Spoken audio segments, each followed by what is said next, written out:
कोणाला वाचवायचा प्रयत्न होतो. ज्या विधानसभा अध्यक्षांनी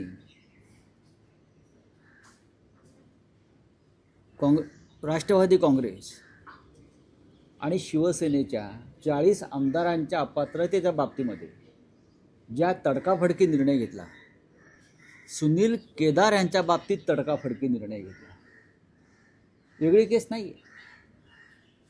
पण महाराष्ट्रातले अजित पवार गटाच्या एका मंत्र्याला 2 वर्षाची शिक्षा होऊन सुद्धा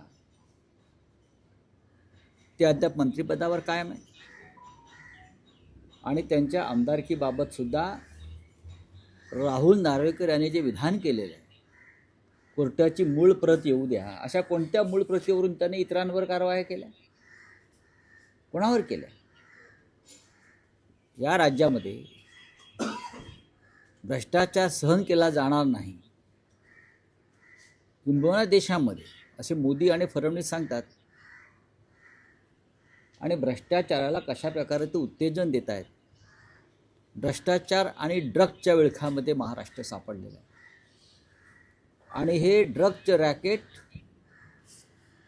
फडणवीस कॅबिनेटच्या मंत्र्यांच्या घरापर्यंत पोचल्या तरी फडणवीस गप्प आहेत. महाराष्ट्राची तरुण पिढी ही ड्रग्जच्या विळखात पूर्णपणे फसली आहे. विद्यार्थी, कॉलेज, शाळा, आणि हे ड्रग्स पूर्वी बाहेरून येत होतं, आता महाराष्ट्रामध्ये त्याचे कारखाने उघडले जात आहेत. जी काय गुंतवणूक येणाऱ्या उद्योगाची हीच आहे का महाराष्ट्रात? जे फडणवीस सांगतात की महाराष्ट्रामध्ये मोठ्या प्रमाणामध्ये उद्योग येणार आहेत, गुंतवणूक येणार आहे, हे ड्रग्सचे कारखाने म्हणजे गुंतवणूक आहे का? महाराष्ट्राच्या उपमुख्यमंत्र्याच्या भावाचं नाव आलेलं आहे साताऱ्यात. खरं म्हणजे मुख्यमंत्र्यांनी तात्काळ सातारच्या पोलीस अधीक्षकांवर कारवाई केली पाहिजे. हे जे कोणी तुषार दोषी आहेत त्यांनी कसं आणि कोणाला या ड्रग्स रॅकेटमधून वाचवायचा प्रयत्न केला हे काल आमच्या सुषमा अंधारे यांनी स्पष्ट केलेलं. ते खोटं असेल तर त्यांनी पुढे येऊन सांगावं. पण या राज्यामधलं ड्रग्स रॅकेट आता सत्ताधाऱ्यांच्या घरापर्यंत पोचलं असेल आणि तिथून ही सगळी यंत्रणा राबवली जात असेल, त्या महाराष्ट्रात काय राहील? बेगुमानपणे झाडं तोडली जात आहेत, हत्या होत आहेत, भ्रष्टाचार होतोय, मंत्रीच वॉन्टेड राहतात, मंत्री परागंदा होतात, मंत्र्यांवरती भ्रष्टाचाराचे आरोप सिद्ध होणे, त्यांच्यावर कारवाई होत नाही. आणि हे ड्रग्सचं रॅकेट ही अत्यंत गंभीर गोष्ट आहे महाराष्ट्रात. राऊत, एका बाजूला माणिकराव कोकाटे यांचं मंत्रिपद जाण्याच्या वाटेवर असताना दुसऱ्या बाजूला धनंजय मुंडे हे स्वतःच्या मंत्रिपदासाठी फिल्डिंग लावत आहेत असं दिसतंय. काल अमित शहांची दिल्लीत भेट घेतली आहे. नाही, अमित शहा, प्रफुल्ल पटेल आणि त्यांची जे वरिष्ठ नेते त्यांना देखील न सांगता ते अमित शहांकडे गेले अशी देखील माहिती. नाही, असू शकेल. अमित शहा हे पक्ष फोडण्यामध्ये पटाईत असतात, माणसं फोडण्यामध्ये, सत्तेचा वापर करून, आमिष दाखवून. धनंजय मुंडे मंत्री होतील की नाही याच्याविषयी मी आता सांगू शकत नाही, पण मला असं वाटतं की त्यांना मंत्रिपदी परत स्थानापन्न करणं हे फडणवीसांना सोपं नाही. ज्या पद्धतीनं बीडमध्ये धनंजय देशमुख यांचा खून झाला आणि त्याच्यामध्ये संतोष देशमुख, आणि त्याच्यामध्ये मुंडे यांचं समर्थन असलेल्या गुंडांच्या टोळ्या सहभागी होत्या. याच कारणासाठी त्यांना मंत्रिपदावरून जावं लागलं ना. मग ते कारण संपलं का? अजूनही वाल्मिक कराड जेलमध्ये आहे, अजूनही खटला संपलेला नाही. अशा वेळेला ज्यांच्यावरती गंभीर स्वरूपाचे आरोप आणि गुन्हे होते, अशांना परत मंत्रिमंडळात घेण्याचं पाप फडणवीस करतील असं मला वाटत नाही. 2 मंत्री फडणवीस मंत्रिमंडळातले भ्रष्टाचार आणि गुंडागर्दी या आरोपावरून जात आहेत किंवा गेले. हा या सरकारला लागलेला काळीमा आहे. 2 मंत्री गेले एकाच गटाचे. खरं म्हणजे शिंदे गटाचे असे असंख्य मंत्री आहेत, त्यांना तात्काळ बरखास्त केलं पाहिजे. पैशाच्या बॅगा दाखवत आहेत, पैसे मोजताना दिसत आहेत, असं असंख्य विषय आहेत. पण देवेंद्र फडणवीस टप्प्याटप्प्यानं गेम करतील. टप्प्याटप्प्याने, आणि शेवटचा घाव ते मिंद्यांवरच घालतील याची मला पूर्ण खात्री आहे. तुम्ही ड्रग्स प्रकरणाचा उल्लेख केलेला आहे, त्यामध्ये धनंजय मुंडे नंतर आता माणिकराव कोकाटे. नाही, कोकाटे ही हिट विकेट आहे. कोकाटे ही स्वतःच त्यांनी खड्ड्यात उडी मारलेली आहे. तर त्यांची केस आपण पाहिली, सदनिका लाटण्याची खोटी कागदपत्र देऊन, ती आताची नाही आहे ना, फक्त योग्य वेळी ती बाहेर आली. ते कसं फडणवीसांमध्ये नक्कीच आहे. नाही, पण राऊत साहेब, अगदी शेवटच्या क्षणापर्यंत कोकाटेंना वाचवण्याचा सरकारचा प्रयत्न अजूनही सुरू आहे. पण तो का असावा असं तुमचं मत आहे? अजूनही सुरू आहे. आम्ही भ्रष्टाचारांना पाठीशी घालतो आणि शेवटपर्यंत त्यांच्या पाठीशी उभे राहतो, हा संदेश त्यांनी दिला. त्याच्यामुळे सर्व भ्रष्टाचारांनी, जे आमदार खासदार नेते आहेत भ्रष्ट, त्यांनी आमच्या पक्षात यावं, तुम्हाला पूर्ण संरक्षण मिळेल, हा तो संदेश आहे. तसं नसतं तर अमित शहा काल धनंजय मुंडेंना भेटले नसते. अमित शहा काल धनंजय मुंडेंना भेटले, हा सुद्धा तो संदेश आहे. काही करा आणि आमच्याकडे या, आम्ही तुमच्या पाठीशी आहोत. हा संदेश महाराष्ट्रात फडणवीस देत आहेत, हा संदेश दिल्लीमध्ये अमित शहा देत आहेत. ड्रग्स प्रकरणाचा तुम्ही उल्लेख केला, त्यामध्ये एकनाथ शिंदे यांचे सख्खे भाऊ आहेत प्रकाश शिंदे, त्यांनी असं म्हटलंय की त्या ड्रग्स कारखान्याशी माझा काही संबंध नाही. चौकशी व्हायला काय हरकत आहे? तुषार दोशी पोलीस अधीक्षक यांनी ज्या पद्धतीनं चौकशीतून आणि FIR मधून त्यांची नावं वगळलेली आहेत, काल मला वाटतं पुरेशी माहिती सुषमा अंधारे यांनी दिलेली आहे, त्याच्यावर त्याने खुलासा केला पाहिजे. ड्रग्स रॅकेट आपल्या घरापर्यंत पोहोचला आहे, तुमची आता पळापळ चाललेली आहे. तुषार दोशी जे पोलीस अधीक्षक आहेत, त्यांचे कॉल रेकॉर्ड तुम्ही चेक करा. मंत्रालयातून आणि उपमुख्यमंत्रीच्या कार्यालयातून आणि नंदगिरीवरून किती आणि कसे फोन सातत्याने जात होते सातारच्या पोलीस अधीक्षकांच्या कार्यालयात, हे तुम्हाला कळेल. मग का धावाधाव का झाली? राऊत साहेब, महाराष्ट्राच्या राजकारणात दोन्ही पवार आणि त्यांचे पक्ष एकत्र येण्याची एकूण प्रक्रिया किंवा तशी चर्चा जोरात आहे. तुमचं काय मत आहे? कारण शरद पवारांचा पक्ष फुटून अजित पवार बाहेर पडले, वेगळ्या घडामोडी महाराष्ट्रात घडल्या गेल्या 2-2.5 वर्षामध्ये. त्यानंतरही असं म्हटलं जातं की भाजपचा पराभव करण्यासाठी काही ठिकाणी हे पक्ष युती करणार आहे. आता भाजपचा पराभव अजित पवार कसे काय करणार? हिंमत आहे का? म्हणजे हा तर्कच मला पटत नाही की भाजपचा पराभव करण्यासाठी पवार एकत्र येतात, म्हणजे अजित पवारांचं. अजित पवार हे भाजपचा पराभव कसे करू शकणार, जे भाजपच्या युतीमध्ये आहेत किंवा भाजपच्या पालखीचे भुई आहेत, ते भाजपचा पराभव कसं करणार? काही तर्क पटतील अशा पद्धतीनं विधानं करणं गरजेचं आहे. नाही, पण हां, आम्ही राज ठाकरे व उद्धव ठाकरे एकत्र आहेत तो भाजपचा पराभव करण्यासाठी. कारण राज ठाकरे भाजपाच्या कोणत्याही गटात किंवा गोटात नाही, उद्धव ठाकरे नाही, आम्ही दोघे एकत्र आहोत. आमची भूमिका स्पष्ट आहे, भाजपचा पराभव करायचा आहे. पण अजित पवार हे भाजपचा पराभव कसा करतील? एकनाथ शिंदे भाजपचा पराभव कसा करतील? लगेच तुरुंगात जातील. तो विचार जरी मनामध्ये आणला, आम्ही तुमच्या विरुद्ध उभे राहू, हे अमित शहाचे पक्ष आहेत.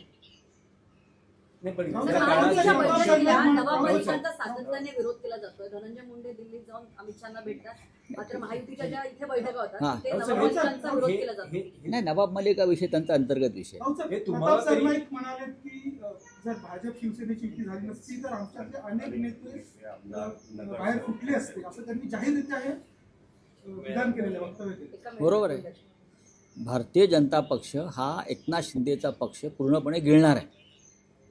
आता नाही तर उद्या, पण विधानसभा निवडणुकांच्या आधी एकनाथ शिंदे यांचा पक्ष हा अस्तित्वात असेल की नाही याच्याविषयी माझ्या मनात पहिल्यापासून शंका आहे. नाही, राऊत साहेब, हे तुम्हाला तरी पटतं का? कारण इतक्या वर्षाचं राजकारण तुम्हीही बघितलं आहे, शरद पवारांना तुम्हीही स्वतः फार जवळून ओळखता. पवारांनी अजित पवारांशी स्थानिक स्वराज्य संस्थांमध्ये युती करणं तुम्हाला कितपत पटतं? जेव्हा नाही, पक्ष शरद कोणी- नाही, असं आहे की अजित पवारांशी युती करणं म्हणजे भाजपशी हातमिळवणी करणं असं मी मानतो. अजित पवार हे भाजपचे हस्तक आहेत, त्यांच्याबरोबर कोणत्याही प्रकारची युती करणं हे माझ्या आकलनाप्रमाणे भारतीय जनता पक्षाचे हात बळकट करण्यासारखं आहे. कारण अजित पवार हे काही झालं तरी अमित शहा आणि भारतीय जनता पक्षाच्याच पाठीशी उभे राहतील. ही त्यांची व्यक्तिगत मजबुरी आहे, त्यांच्या कुटुंबाची मजबुरी आहे. फार मोठ्या तात्विक विचाराने गेलेले नाहीत, ते स्वतःची आणि आपल्या कुटुंबाची कातडी वाचवण्यासाठी गेलेले आहे. पण तुम्ही आज शरद पवारांना भेटता आहात, काय नेमकं कारण आहे की ही युती होते त्या संदर्भात तुम्ही नाही, तुमची मतं व्यक्त करणार आहात? अनेक विषयांवर चर्चा होईल. बरेच दिवस त्यांना भेटलो नाही आजारपणात, ते सातत्यानं मला फोन करत होते, चौकशी करत होते. पण हे जे विषय आहेत या विषयावर मला नक्कीच त्यांच्याशी चर्चा करायला आवडेल. मुंबईत सोबत येत आहेत. मुंबईत शरद पवारांचा पक्ष सोबत येतो, कारण कालही बैठक झाली, त्यात ते सकारात्मक आहे. ठाकरे बंधू नक्कीच आहेत, आम्ही त्याच्याविषयी नक्की विचार करू. पण आता नाशिक असेल, पुणे असेल, अनेक ठिकाणी आम्ही त्यांच्याबरोबर आहोत. कदाचित ठाण्यामध्ये होईल, नाशिकमध्ये काल त्यांच्या पक्षाशी चर्चा झालेली आहे. त्यांच्या स्थानिक नेते आमच्या लोकांशी चर्चा करत होते. आमची काही अडचण नाही आहे. नाशिकमध्ये महाविकास आघाडी म्हणून मनसेला पण लढणार तर आहेत, पण तिथे मनसेला सुद्धा सोबत घेणार आहे. मूळ युती नाशिकला शिवसेना म्हणजे आमची शिवसेना आणि मनसेचीच आहे. दोघांमध्ये चर्चा सुरू आहे, महाराष्ट्र नवनिर्माण सेना आणि शिवसेना. त्यानंतर काल राष्ट्रवादी काँग्रेस, शरद पवार साहेबांचे त्यांचे नेते येऊन सहभागी झाले. काँग्रेस पक्षाकडून संदेश येतात की आम्हालाही सहभागी करून घ्या. त्याच्यामुळे आमचे स्थानिक नेतृत्व जे आहे ते त्याच्यावर चर्चा करतायत एकमेकांशी. ठाकरे राऊत बंधू साहेब, महापौर युतीचं कोणाचा होणार, मनसेचा का शिवसेनेचा आपल्या, त्याबाबत काय? काही ना, वेळ आहे ना अजून. शिवसेना महापौर पदाचा विचार कशा करतात? महापौर हा शिवसेना आणि मनसे आघाडीचाच होणार, ठाकरे बंधूंचाच होणार आणि तो अस्सल मराठी होणार आणि तो शिवसैनिक होणार. साहेब, ठाकरे बंधू युतीचं काही काल फायनल झालं का? कारण तुम्ही म्हणाला होईल ना. की आजची अंतिम बैठक असेल हो. आणि मूळचं स्वरूप होईल. काल उशिरापर्यंत चर्चा संपली असणार, आता कळेल मला.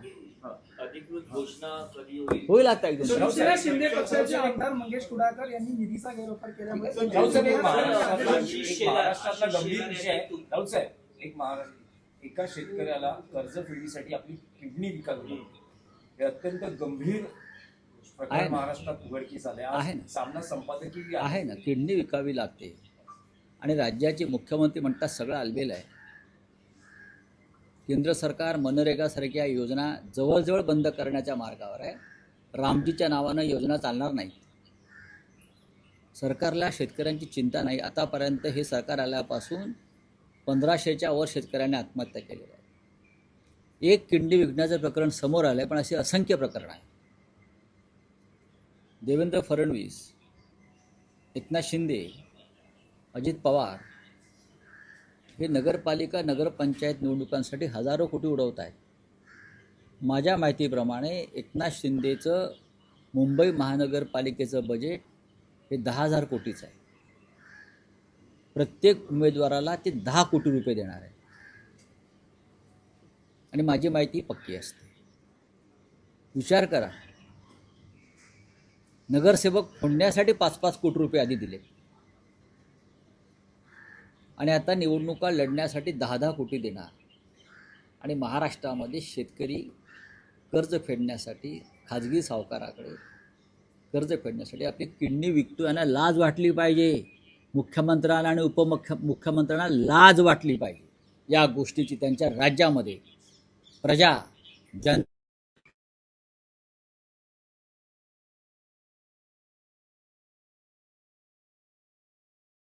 उमेदवाराला 10 आहे कोटी देणार. ना. आणि ते महापालिकेतूनच लुटलेले आहेत नाही, पण मग आणि महापालिकेच्या ठेकेदारांकडूनच घेतलेले पैसे आहेत. हे पैसे कदाचित आता ड्रग्समधून आले असतील. आता एक नवीन लिंक्स आली आहे.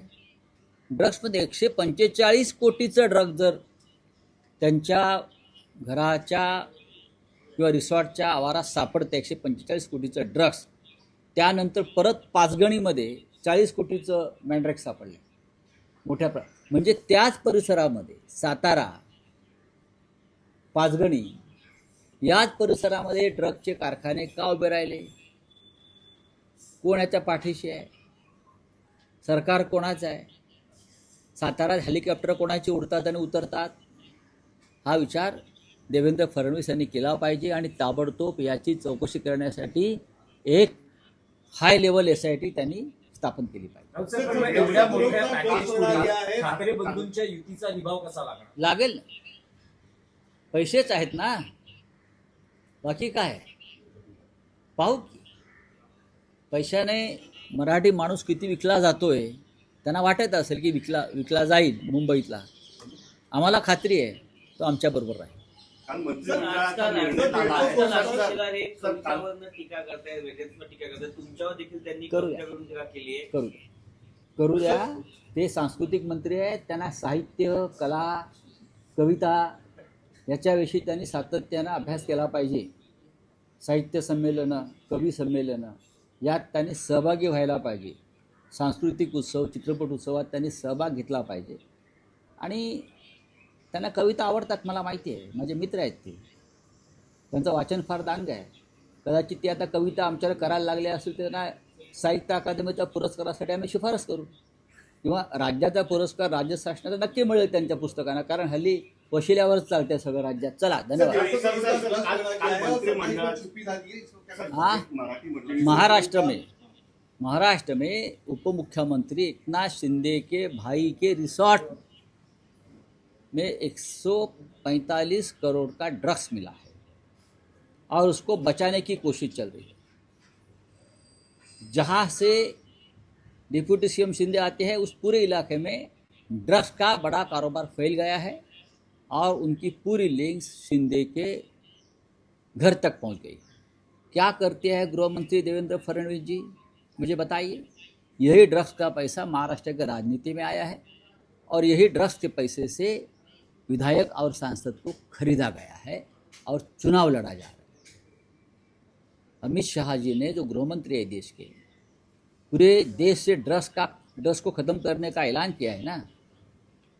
तो जो व्यक्ति आपको मिलने को आता है हमेशा और आप उनको आशीर्वाद देते हो, एकनाथ शिंदे, उनके घर तक ये ड्रग्स का रैकेट पहुंचा है. क्या करेंगे राज्य के गृह मंत्री फडणवीस और देश के गृह मंत्री अमित शाह, मुझे बताइए. Thank you.